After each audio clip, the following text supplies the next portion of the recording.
Welcome to Fox 10 Storm Ready 2024, sponsored by Greer's Markets, M&T Construction, Hanson Supertex, and Unity Fiber. Hi everyone, I'm Chief Meteorologist Jason Smith. Hurricane season lasts all the way through November. Water temperatures are hotter than ever, and above average season is expected. Will we see a hurricane here? Well, no one knows, but one thing is for certain, you need to be ready. Over the next hour, we'll have some tips to help keep you and your family safe. Plus, we'll show you some reminders of just how bad a hurricane can be. I'm talking about storms like Ivan, which hit the Gulf Coast 20 years ago. Meteorologist Matt Barentine, who was caught in the middle of the storm, remembers. When I stood here on Palafox Street 20 years ago with surge water up to my knees, glass breaking, wind roaring, it was my first experience in a hurricane, and like many people here, I'll never forget it.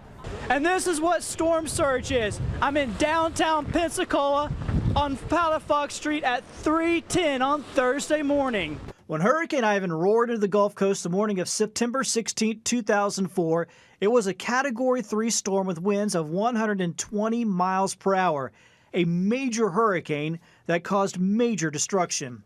Sheriff's Department 911. My mother cannot breathe. Okay, where's she at? She's in my kitchen. We're trying to get her out, but this storm is so bad, it's so destructive, but there's nothing I can do. Me and my dad are trying our best. Okay. We're going to lose our mom, man. Sir, hold on. Let me transfer you to EMS so they can help you with medical. Ivan killed 25 people in the United States, 14 of whom were in Florida. It also caused $33 billion in damage as the winds and the storm surge ripped ashore. A legendary local landmark, the Floribama, was ground zero of that landfall. Pat McClellan has been an owner of the Floribama since the 80s. He's seen the establishment go through a lot, but Ivan leveled it. You walk inside, there's sand all the way up to the ceiling inside here. In the aftermath of Ivan, they did what they could, but the Floribama was a wreck of its former self. But it was really just cobbled together with, let's set up some tents here and some tarps and get some portalets in here, and that's how they operated. And they did that from really 2004 all the way through 2010. Cameron Price came on board the Floribama for the rebuild. Permitting and updated building codes created major obstacles, but they did what they could to maintain the feel of the iconic bar. What that really entailed was taking the main bar, which was kind of the iconic magical part of the Floribama, and elevating that 22 feet above flood. So today, if you go into the main bar, it's really 22 feet above the Gulf of Mexico, which is awesome. And the beer I had for breakfast. Jay Hawkins is a musician that's been playing at the Floribama since the 70s. He designed the stage he sings on. Fortunately, during the rebuild, all the boards were numbered and his stage was rebuilt. He says nothing can hold down the Floribama. I don't think so. I don't think so. It's such an institution, and it has a special place in so many people's hearts all over the world. I mean, this is world known, this place now, and I'm just glad to be a part of it. Those merits bring people back. Whether we work out of a tent, out of the building, the old building, the new building, there's a camaraderie that still is there, and I think we're very fortunate that we were able to capture part of that in the rebuild. 20 years ago, Ivan was a game changer. It was unforgettable, and it's a reminder that this will happen again. This time, though, like the rebuilt Floribama, we are more prepared for the next major hurricane, but it's still something none of us cherish repeating. Floribama is going to be here forever. I mean, at the end of the day, it's a special place. It's the magic of the Floribama, what it is, it will persevere through whatever hardships get thrown its way in the future. For Storm Ready 2024, I'm Matt Barentine. Thanks, Matt. I remember tracking Ivan here at the studio, and I think I could still hear the equipment rattling on our roof. All right, let's talk about some of the major hurricanes that have hit our area and recent past in 2023. We'll start with local hurricane tracks dating back to 1950, and we've seen seen a lot of lines cross our area. Some of them may be familiar to you. Of course, the major ones, Frederick, we had George, Ivan, Sally, Danny. Interesting to note that back off to the west, Hurricane Katrina hit in Pass Christian, but we still saw significant impacts here. Now, as far as major hurricane landfalls since 1950, Eloise in 75, Dennis, a forgotten storm with a small wind field in 05, Opal was a major storm for the Panhandle, Ivan was a major storm for Pensacola and for Baldwin County and the inland spots. The last one that was a major hurricane to directly impact Mobile County was Hurricane Frederick all the way back in 1979, and it was a Category 4 storm. So last year, kind of interesting, we saw a number of storms. The upper level environment not as favorable as this year, but water temperatures were warm. But what we noticed was not a lot happened over into the Gulf of Mexico. We had Arlene, and certainly Idalia was a significant Category 4 storm, but the Gulf was pretty quiet last year. That may not be the case this year. These hurricanes are rated on a scale of 1 to 5. For more on the Saffir-Simpson scale, here's meteorologist Jennifer Lampers. Now, something to keep in mind with those historical storms that we've been talking about is how we rank them. And with that, we use the Saffir-Simpson scale. Now, what exactly is it? It's a system that was developed in 1971 by civil engineer Herbert Saffir and also meteorologist Robert Simpson, who was the director of the National Hurricane Center. It was officially introduced to the public in 1973, and we've been using it ever since. Now, the scale is mainly used to explain to the public the danger of the storms that we are expecting to move onshore. And so you might be pretty familiar with it. Category 1 hurricane begins at 75 miles per hour. After that, we only continue to go up based on the sustained wind speeds. A major hurricane begins at Category 3, and then anything over 157 miles per hour is that Category 5 hurricane. Now, it is so important to keep in mind that this only takes that sustained wind speed into account. It does not account for any of the rainfall amounts, tornadoes, or also storm surge, which is a really important one to keep in mind with these storms. Here's more on that. Storm surge is one of the greatest threats to life and property in a hurricane. Large death tolls have resulted from the rise of the Gulf, especially with systems like Hurricane Katrina. Our coastline is especially vulnerable to storm surge because of its shape and the relatively shallow waters of the continental shelf. Dr. Michael Brennan with the National Hurricane Center says it's critical to evacuate when you're ordered to do so. Everybody along in your viewing area, it needs to know if they live in a storm surge evacuation zone. That's sort of the first step to your entire hurricane plan. Surge occurs when wind-driven water rises well above the normal mean tide. In a major hurricane, surge levels can exceed well beyond 12 feet. This surge hits the areas along the beaches first, but other areas can be impacted as well. One of the biggest misconceptions about storm surge is that some folks think that it only affects properties that are right on the water. But even some locations that are well inland can be inundated if they're low in elevation. So how do you know if your home is at risk? If you live in a coastal flood zone, then you're likely required to have a flood elevation certificate. If you don't have one on file, then now's a good time to get that elevation certificate. Jerry Bird with Bird Surveying tells us more. You could call a surveyor and ask them if they have time to look up, am I required to have one? Or you could call the city or the county, whatever the governing authority is, and probably just give them your street address. If you recently purchased a home in a coastal flood zone or applied for flood insurance, then you probably have an elevation certificate. This can accurately describe your finished floor elevation. Knowing your elevation is critical when it comes to storm surge. If you don't have a certificate, here's some other options. Call a surveyor. They can come out and establish the elevations around the house and the finished floor elevation of the house. Bird says if you don't live in a flood zone or you just want a general idea with less expense, you can use a GIS map or a topo map. These can be accurate within a few feet. Most counties have a GIS map that is free. You just find your location and turn the topo layer on. Well, we've talked about the water, but is your home ready for the wind? The strength of your roof is very important. Meteorologist Michael White has the story. Living on the Gulf Coast can present many challenges, one of which is making sure that your home is secured from powerful storms. Fortification is extremely important when it comes to a hurricane, which may show up this season or in a future season. But what is fortification? Well, Nathan Lippincott with Knockout Inspections, he's got the answer. There's 3 levels to fortified. There's a fortified roof, there's silver, and then there's gold. If you have gold, then you have all 3 levels. You have the roof and the silver. With the gold, they build upon themselves. So if you only have fortified roof, that's your only level you have. If you have gold, you have roof, silver, and gold. What's an example of fortified roof? Yeah, we're looking for a sealed roof deck to keep the water out during a storm. If you look up here at the synthetic felt, it's a certain nail pattern to it. It's certain installation of it. We got to document the entire process. There's a drip edge that has to be nailed every 4 inches.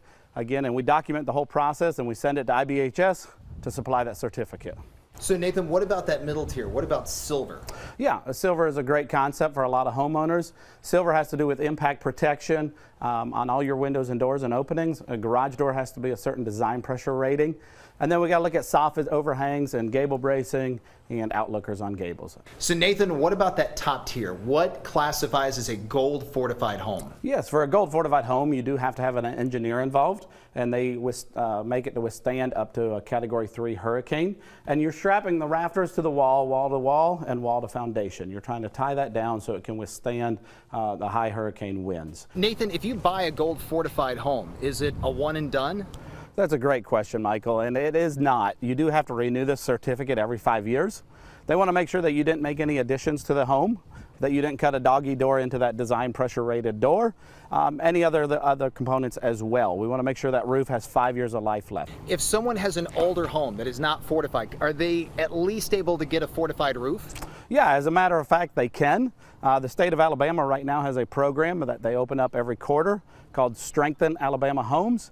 And on July 1st, it opens to Mobile. July 3rd, it opens for Baldwin County. They will give out $10,000 towards a fortified roof on your home. All right, I want to tell you about our FOX10 weather app because this is a really handy tool to have throughout the tropical season, and we have a number of videos up there right now that you can view during our hurricane special. Yes, and some of the videos that we have, we're talking about, of course, the storm name, something that everybody wants to know about. Actually, the numbers for the hurricane season forecast from Colorado State and, of course, NOAA, and then some interesting stuff about why the hurricane season may be active. La Niña, these videos are super useful. And we have daily tropical weather updates too that will be updated throughout the tropical season. And if we have an active storm, we're going to have a lot more than just 1 or 2 videos available. Yes, we can go in depth. We can break these videos apart. And not only that, you have the ability to get warnings on the app. Tropical storm watches warnings, hurricane watches and warnings, and even those storm surge alerts. It's all programmed into the app, and also you have the radar to track the storm. It's a handy tool. You can download it now. Well, there's still more to come here on Fox 10, and coming up after the break, we're going to be getting a behind-the-scenes look with the hurricane hunters and see how they're preparing for this year's hurricane season.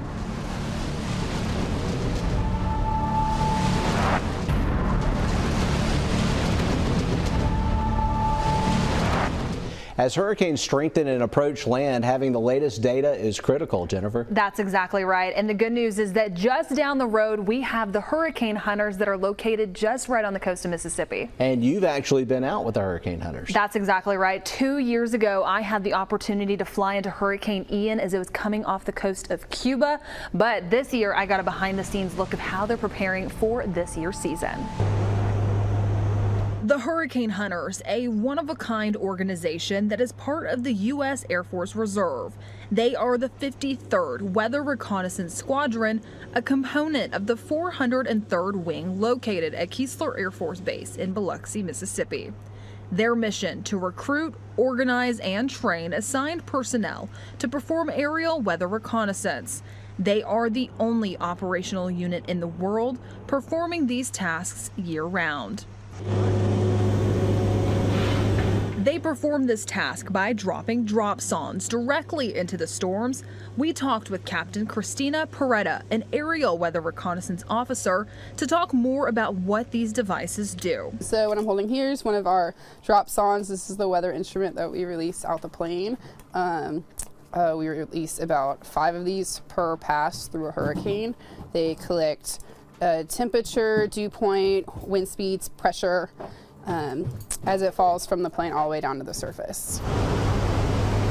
They fly into these storms using an alpha pattern. The endpoints, that's where we're entering the storm, the eye wall, the center, the outbound eye wall, and then the other endpoint. So you're dropping a total of 5 of those? Yes, per pass. So in a normal hurricane flight, we probably drop 20 to 25. This helps pinpoint where the center of the storm is by traveling directly through it. We also got to talk with Captain Nate Wardell about some of the misconceptions about being a pilot with the hurricane hunters. A lot of people don't understand that we fly directly into the hurricane. Big misconception is that we fly over it or around it or have all kinds of different ways of getting past it, but we can really only get the most accurate data within the storm and within the eye itself. And so we fly right through the side of it from 5 to 10,000 feet and fight our way to the center, fix it, and continue to do that throughout the storm. So we're right in the heart of it the whole time. The level of experience on these crews is amazing. We've got guys that have been here for 30 years, and we've got guys that have been here for 2 years. But when you get them all in the airplane, it all balances out, and that someone always knows what to do or what's going on. And so you always feel an amazing sense of safety when we go into these storms, and that's paramount anyway in everything that we do. The data collected by the hurricane hunters helps to make forecasts up to 30% more accurate. This accuracy helps save an estimated $1 million for every mile of U.S. coastline that is not evacuated. What we do is so we can help people get an earlier warning, evacuate if they need to, so even the Hurricane Center, they can better warn the public. We're supporting their mission to protect life and property. So that's the important part. Like, sure, it can be fun to say I fly through hurricanes for a living, but we're really doing it for the people on the ground. I had the opportunity to fly with the hurricane hunters 2 years ago. We explored what was then Category 3 Hurricane Ian, seeing the inside of the storm in Cuban airspace. It would go on to become a Category 5 hurricane. The next day, on September 28, 2022, it would bring catastrophic damage to the southwest coast of Florida as a high-end Category 4 hurricane with sustained winds around 155 miles per hour. With the assistance of the hurricane hunters' data, a state of emergency for the state of Florida was declared 4 days ahead of landfall. 2024 is expected to be an above-average hurricane season, and the hurricane hunters are hard at work preparing to keep you safe. We're always ready, and I think it'll be a prepared year. Hopefully not too busy here for the States, but either way, we'll be on it. Well, Nicholas, I get this question all the time. People ask me, how do you guys know exactly where a storm is going? Well, we have these computer models that give us a great idea. Yes, and a lot of misconceptions about the models. I don't think a lot of people understand what goes into them. So I actually went and talked to one of my old professors, Dr. John Lanici at University of South Alabama. We discussed what exactly goes into these forecast models. It's stuff that I think a lot of people have not heard before. It's an interesting conversation. Check it out. Weather forecast models are complex systems that simulate the Earth's atmosphere to provide us with an idea of what our weather might look like in the days ahead. There are a lot of processes behind a forecast model, but they can be explained if broken down. So with that in mind, I teamed up with Dr. John Lanici, professor of meteorology at the University of South Alabama, to tell the story of the models. And to start, we gather the data. You have surface observations, you have observations from weather balloons. Weather models ingest vast amounts of data from various sources such as weather stations, satellites, weather balloons, radar, buoys, and aircraft. All of this collected data is blended together to produce a coherent picture of the atmosphere, which serves as a starting point for the model to run. And of course, the more data that goes into the model, the better.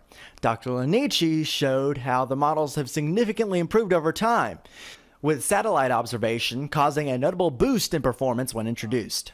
The thicker line is the northern hemisphere, the thinner line is the southern. So where the patch is thick, that means there's a big difference between the skill in the northern hemisphere versus the southern. Well, notice as time goes on, this gets skinnier and skinnier, which means that the skill gap between northern and southern hemispheres has shrunk. That's because of the satellite soundings. With improvements in current observations, the models now have a better starting point to run from. The numbers from this initial analysis are taken and applied to a three-dimensional grid, mapping our atmosphere. So what the model does is you take those data that are collected in the vertical, and you then take those observations and you then make them to the different levels that the model has. It's at these grid points where calculations for temperature, wind, pressure, and more are made. Each one of these represents a point where you have to run the model, where you basically have to crunch the equations. But you don't just do it at one level here, you do it at multiple levels above. So essentially what you're doing is you're forecasting for these little boxes. Inside the boxes, the model essentially estimates the smaller atmospheric processes going on. When we said we were forecasting on a grid, we're literally forecasting at the intersection of these boxes. The model still has to account for what's going on inside. Well, the model can't necessarily see everything that's going on here. So we do something that's called a parameterization, which is essentially a fancy word to say we estimate what's happening inside. With the gaps filled, the computations are made over time, simulating the atmosphere. Once the projection is complete, it is checked, processed, then disseminated to the public in forms we are familiar with, such as maps, charts, and more. Since the models don't have a perfect grasp of our atmosphere, error is introduced over time. Therefore, a 3-day forecast is better than a 7-day forecast. But as we saw, the models are improving because the science supporting the models is improving too. All right, as we're getting into the tropical season, the names that are picked for these systems, we don't actually pick these names. It's the World Meteorological Organization. It's on a 6-year rotation. That's why sometimes you see some familiar names. And of course, now we have the list in for this year. Let's check out the 2024 list of names here.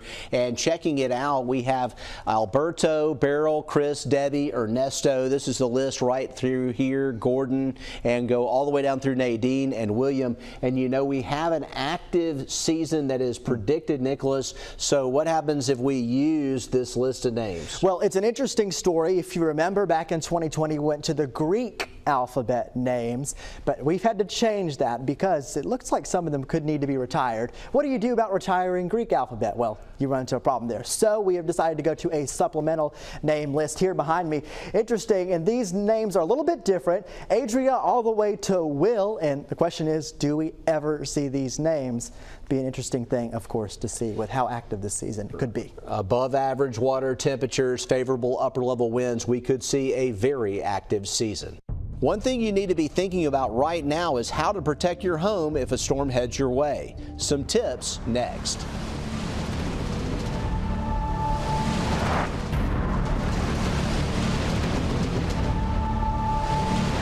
So what can you do to get your home ready for a hurricane? Meteorologist Michael White visits with the folks at Door and Gutter Pro to tell us more about securing your doors and windows. It is extremely important to secure the window during a hurricane. You have two types of windows. You have a non-rated window and you have an impact rated window. This is a non-rated window with the hurricane grommets around each window to install the fabric covering to prevent wind-borne debris and water damage from entering the home. This is eyewall armor fabric. It is very strong, waterproof. It covers the entire window and protects the window from any rain entering the house or wind-borne debris entering the house. If someone doesn't have a fortified home, can they buy something like this for the home they already have? Absolutely. We can retrofit this product in most any home. It's very important to have some sort of covering.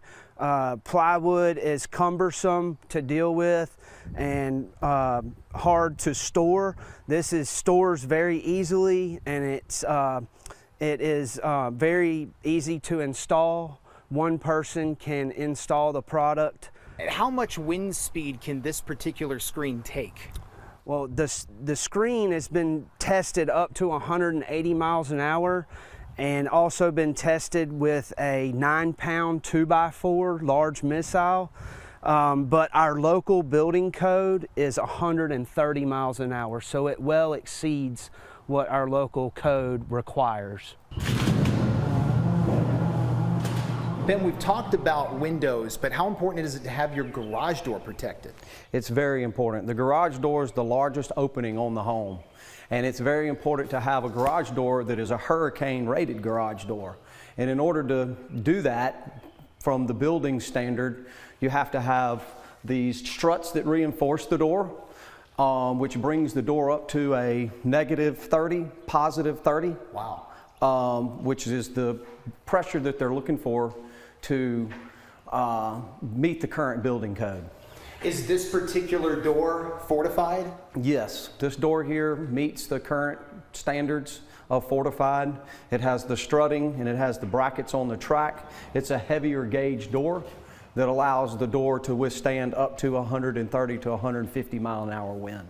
And I'm joined now back in the Storm Tracker Center with meteorologist Jennifer Lambers. Jen, in addition to making sure your house is ready for a hurricane, there's other things you got to keep in mind too, right? Yeah, that's exactly right. It's so important to have your hurricane preparedness kit. Now, we talk about this all season long to make sure that you have everything ready to go, but here's some quick reminders on what should be included in it. That's right. The first and most obvious is food and water. Chances are you're going to lose power. You don't know when that power is going to come back.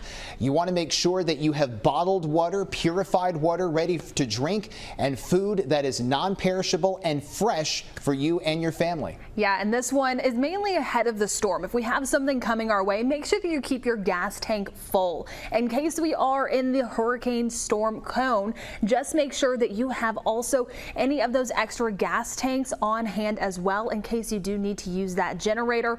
Gas is really hard to come by after the storm moves through. And who knows when the stations will end up getting more fuel or when the pumps will be active with the power coming back.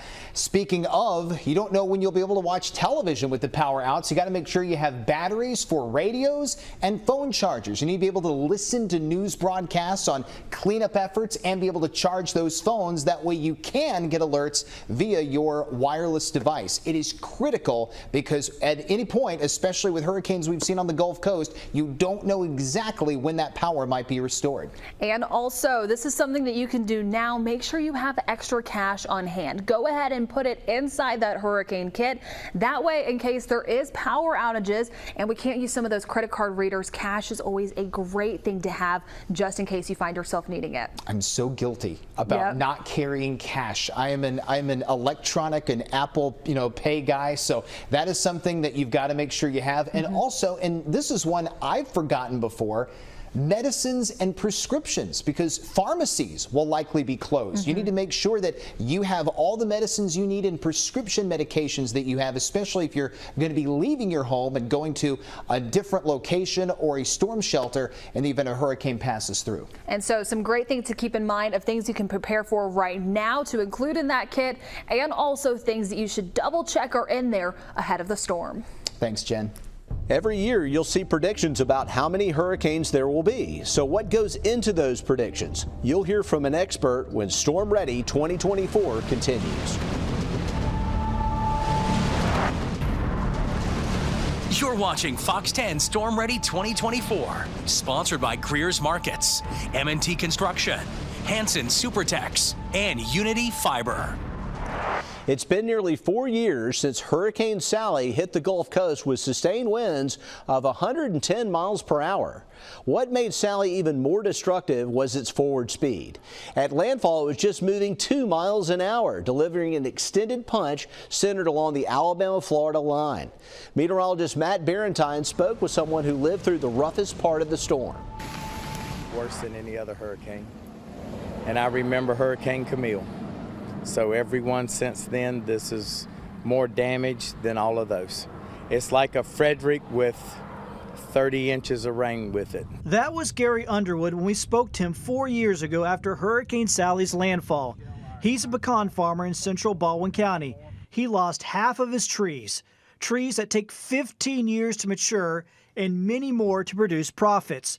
Nearly all gone after hours of ferocious winds. And then out in the middle of the orchard, there was another probably downburst because there was only one tree left standing and the rest of them were just laying horizontal. Every tree was laying southwest. There was roots sticking 15, 20 feet up in the air where the whole root just come out of the ground. It was a grievous loss for Underwood and the pecan industry in general in Baldwin County. Between Sally and rapid development, hundreds of acres of trees have been lost, never to return. Sally roared ashore here as a Category 2 storm. It wasn't a major hurricane. The problem was, just like what I'm doing right now, it was just slowly strolling at 2 to 3 miles an hour across the county. Hours and hours and hours. Underwood says that slow movement made all the difference. He's seen other hurricanes, but none damaged his crops like Sally.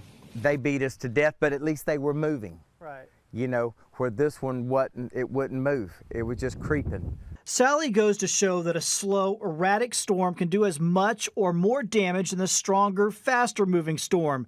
It's a hard-earned lesson that will be well remembered. For Storm Ready 2024, I'm Matt Barentine. Water temperatures in the Atlantic Basin are way above normal, and we're in a La Niña pattern, so that means we could see an above-average season. That's exactly right, Jason. Now, reminder, just in an average season, we see 14 named storms, 7 hurricanes, with 3 of those being major. However, I sat down with the folks at Colorado State University to get their opinion on what they're thinking for this year. Every year, multiple organizations put out their forecast for the upcoming hurricane season. This year has all been the same, above average. I got to talk to Phil Klotzbach, senior research scientist at Colorado State University, about their forecast for the upcoming year. Our forecast is for a well above normal Atlantic hurricane season, a total of 23 named storms. Those are systems named by the National Hurricane Center, so tropical storms and hurricanes. Of those 23, 11 becoming hurricanes, and of those 11, 5 becoming major Category 3, 4, 5 hurricanes, winds of 111 miles per hour or greater. In making this forecast, there were 2 main things that stuck out to them. Yeah, so there's 2 primary factors, but really the thing that sticks out the most is just how warm the Atlantic is. The tropical Atlantic, what's known as the main development region, so the primary region where hurricanes form and intensify in the Atlantic, is running at record warm levels this year. And so that, when you have a warm Atlantic, that basically provides more fuel for developing tropical cyclones. The other thing is that last year we had El Niño, which is warmer than normal water in the central and eastern tropical Pacific. When that occurs, it tends to knock down your storms due to increases in wind shear. So that tended to counteract some of the extremely warm Atlantic we had last year. Unfortunately, that El Niño is on its way out. We're likely to be transitioning over to La Niña, which is colder water in the central and eastern tropical Pacific. That tends to reduce your wind shear in the Atlantic. That change in wind speed and direction with height in the atmosphere, when you have a lot of shear, tears apart hurricanes and tilts the hurricane circulation, so it's less likely to become a strong storm. In addition to looking at what's influencing this year's forecast, it's also important to look back in history at what previous seasons under similar circumstances have seen. Yeah, so we use a lot of historical weather and climate data. So we use a lot of history, and basically we look for precursor signals, basically what sets of climate conditions preceded active. So we're looking for climate model forecasts of things like El Niño and La Niña, wind shear patterns, pressure patterns, things along those lines. And so the ability of these models to forecast the large-scale environment has really improved over the last 10 to 15 years. And I think that has really helped contribute to the improved skill that these seasonal forecasts have gotten, especially in the last decade. But always keep in mind, these forecasts are just anticipating what we could see and should only be used to help in knowing what to expect for the year ahead. These are informational tools, not a preparedness tool. We stress that for every hurricane season, regardless of any seasonal forecast coming out, you need to be prepared the same for every season. So now's a good time to check your hurricane preparedness kit, make sure that you have that refreshed with what you need for this current season. And it's also, this is really the time to get ready and basically know what you're going to do if storms do threaten. Well, we've talked about it. So what is La Niña? Well, this happens when we have an upwelling of colder water off the South American coast. And because of that, we typically see fewer storms in the Pacific. But in the Atlantic, we can see more storms than average because we typically see low upper level wind shear. And we are in a La Niña pattern this year. There's one message to heed above all others if you want to keep you and your family safe this hurricane season. The story is next.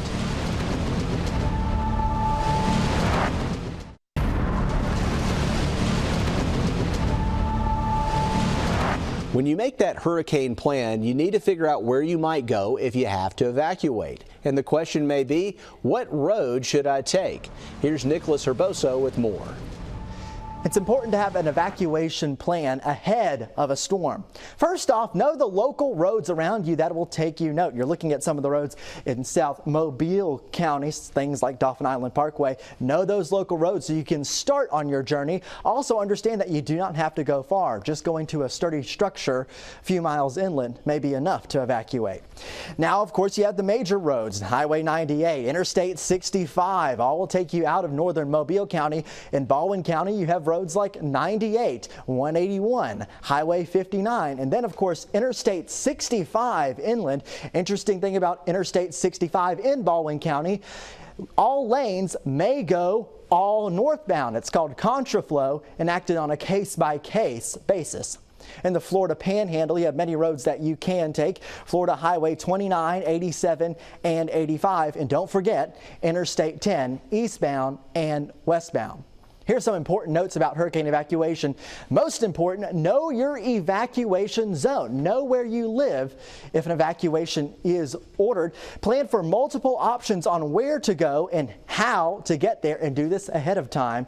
And of course, have those supplies ready to go, especially because you might have to leave immediately. Be prepared to leave immediately if ordered to evacuate. I'm meteorologist Nicholas Herboso.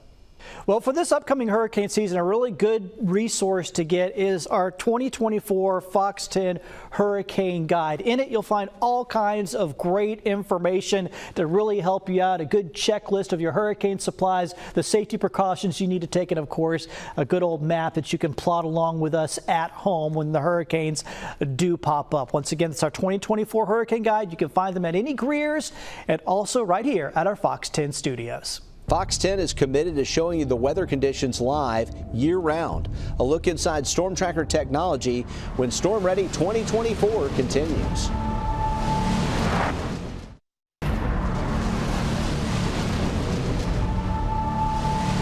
One thing that sets Fox 10 News apart is our fleet of Storm Tracker vehicles. And who better to give a closer look at how they work than Fox 10's Lee Peck, who has storm tracked through some of the worst conditions. When it comes to tracking severe weather, no one does it better on the Gulf Coast than Fox 10 News. Well, severe thunderstorm warning for Mobile County until 5 o'clock. It's having a major impact on travel, as you would expect. From our Storm Tracker team in studio to those covering real-time conditions in the field. Yep, we are actually just south of Bay Minette right now, and we're in a weaker part of this thunderstorm. So Jason's been telling you about the stuff over the Panhandle. As we gear up for the 2024 storm season, our fleet of Storm Tracker vehicles are ready to roll. Good morning. This tropical system bringing with it a lot of rain bands throughout the night.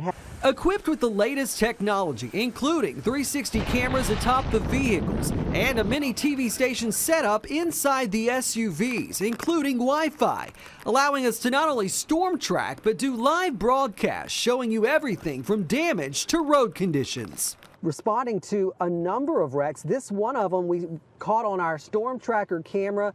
Of course, when conditions improve and the wind continues to howl and the rain continues to come down hard, we're getting out. This was nearly 4 years ago during Hurricane Laura. Myself and chief photographer Randy Lowe reporting just outside hard-hit Lake Charles and Jennings as the storm made landfall. How is the driver? He's okay. Anybody else in the vehicle? No, sir. Okay. Have you guys received a lot of calls? Not too many so far, but we're still surveying. With Fox 10 investing in technology, we're able to take you more places. It's actually worse than I thought. Yeah. And especially for a little storm like this. Helping keep you and your family safe like no other team on the Gulf Coast. In Mobile, Lee Peck, Fox 10 News. Well, you may have seen our Storm Tracker vehicle in the field, maybe at a Mardi Gras parade or at a live event or at a school.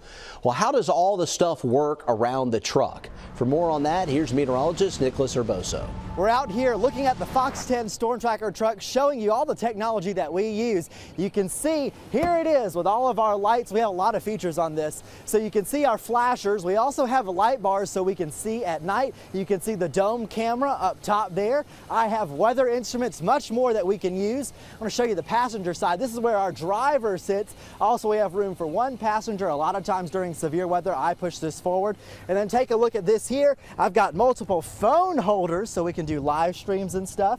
That's a camera that we use so you can see who's in the passenger seat. Then we go to the back seat.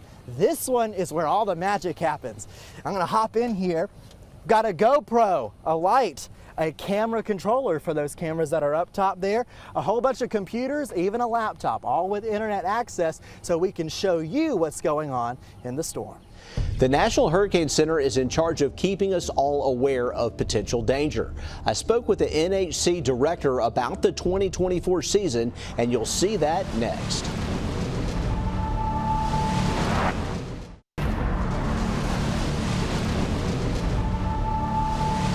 The National Hurricane Center provides updates we all count on during this time of the year. And with an active season predicted, I spoke with NHC Director Michael Brennan. Well, joining us, I have the director of the National Hurricane Center, Michael Brennan, and this year is expected to be a very active tropical season. Michael, talk about some of the factors that are involved in why we may see an above average season. Yeah, we've got a couple of large-scale factors that the combination of which are going to lend themselves to a pretty active hurricane season. First is very warm to even record warm ocean temperatures across much of the Atlantic basin. And those have been around even dating back to last year, and they continue into this year. What's new this year is that we're going to have La Niña developing in the Eastern Pacific by the peak of this upcoming hurricane season. And that tends to enhance the activity, especially in the western part of the Atlantic basin, Caribbean Sea, and the Gulf of Mexico, by reducing vertical wind shear, resulting in overall sort of rising motion and more instability in the Atlantic basin. And the combination of those two factors are expected to lead to a pretty active season this year. In our area, you know, we saw the edge of Katrina, we saw the edge of Camille years ago, and then Hurricane Michael was just to the east of our forecast area. So one of the things that we've learned from those storms that could be one of the biggest problems with a landfalling tropical system would be storm surge. Talk a little bit about storm surge and what the message is that you would like to get out about the dangers of storm surge. Yeah, I mean, storm surge historically, if you go back, 50, 60 years, it was responsible for about half of the fatalities in tropical storms and hurricanes in the United States. And we've seen a reduction in those fatalities in recent years, but we've had a huge increase in messaging, and we even have an explicit warning that we issue for storm surge now to highlight those areas that are at danger of life-threatening inundation, usually 3 feet or greater above ground level. And that's meant to help help reinforce the evacuation orders and decisions that are made by local emergency management officials. So everybody along in your viewing area, it needs to know if they live in a storm surge evacuation zone. That's sort of the first step to your entire hurricane plan, because if you do live in one of those zones, you may be asked to leave your home by local officials, and you have to know where you're going to go, how you're going to get there, what you're going to take with you. And in many cases, you only have to evacuate tens of miles. You don't have to drive to another state or hundreds of miles inland to get out of that storm surge evacuation zone and get to a safe place. There are some new things that are out with the National Hurricane Center, a new cone, and we've made some progress with watches and warnings. Talk about what's new this year. Yeah, the cone, we're unveiling an experimental version of the cone graphic. So the cone itself is not going to be any different. It's just we're choosing to highlight the watches and warnings for hurricane and tropical storm force winds over inland areas. In the past, our cone graphic only showed them along the immediate coastline, but in many cases, they can extend tens of or hundreds of miles inland. And so the idea behind this new cone graphic is to better highlight that inland wind risk that can, again, extend well inland from the coast, and remind users that the cone doesn't tell you anything about the impacts, and it can show that those wind impacts can extend well outside of the cone, in addition to the storm surge impacts that are highlighted in the storm surge watch warning, and flooding impacts from rainfall, which can extend, again, well inland and are highlighted by, flood watches and warnings as well. One of the things we saw with Hurricane Sally is that the forecast can be uncertain when we have a weak steering flow, but we're getting better at this. The models are getting more accurate. Talk about improvements with forecasting over the years. Yeah, track forecasting has been kind of steadily improving, even going back, 30 or 40 years, and that's continued. Our track forecast errors now are about 60% lower than they were, say, in 2000. But where we've started to make real progress recently is on the intensity forecasting side. Our intensity forecast errors now are about half of what they were 20 or 25 years ago. And we're now starting to make progress in forecasting even rapid intensification, which is a big threat along the Gulf Coast, where some of the strongest hurricanes that have ever hit the U.S., the Gulf Coast and Florida, were rapidly intensifying storms that really didn't even exist, or maybe were only a tropical storm 3 days before landfall, but then rapidly intensified to category 4 or 5 intensity before landfall. I want to finish by going back to what we started talking about. There is a new prediction out. I'm just looking at it here that is showing an above average season. Can you talk about the current prediction that just came out through NOAA? Yeah, NOAA's forecasting a very busy hurricane season. We're looking at 17 to 25 named storms. So that would be storms of tropical storms force or greater. And then we're expecting 8 to 13 of those named storms to go on and become hurricanes, of which 4 to 7 could become major hurricanes, category 3 to 5. If you compare that to an average year of 14 named storms, 7 hurricanes, and 3 major hurricanes, we're forecasting somewhere close to double that, at least at the high end of the range. So the potential is there for a very, very busy season. And the Gulf Coast last year, if you remember, other than Idalia, which was a major hurricane landfall in Florida, we had Harold as a tropical storm in Texas, but otherwise the Gulf Coast was rather quiet for a change last year. But again, with those more favorable conditions across the Atlantic basin, everybody in the Gulf Coast has to be ready for potential impacts this year, just as you have to be every year. That risk is always there. So regardless of what any seasonal forecast says, but we are expecting this to be a pretty busy season. Dr. Michael Brennan with the National Hurricane Center, we appreciate you joining us here. Thanks so much. Fox 10 is part of Gray Television, the most powerful station group on the Gulf Coast. When a storm strikes, we have it covered. From Lake Charles to Mobile to Pensacola to West Palm Beach. You can count on us before, during, and after any hurricane. In the end, it's all about staying safe this hurricane season. It's something we're committed to. Thanks for joining us.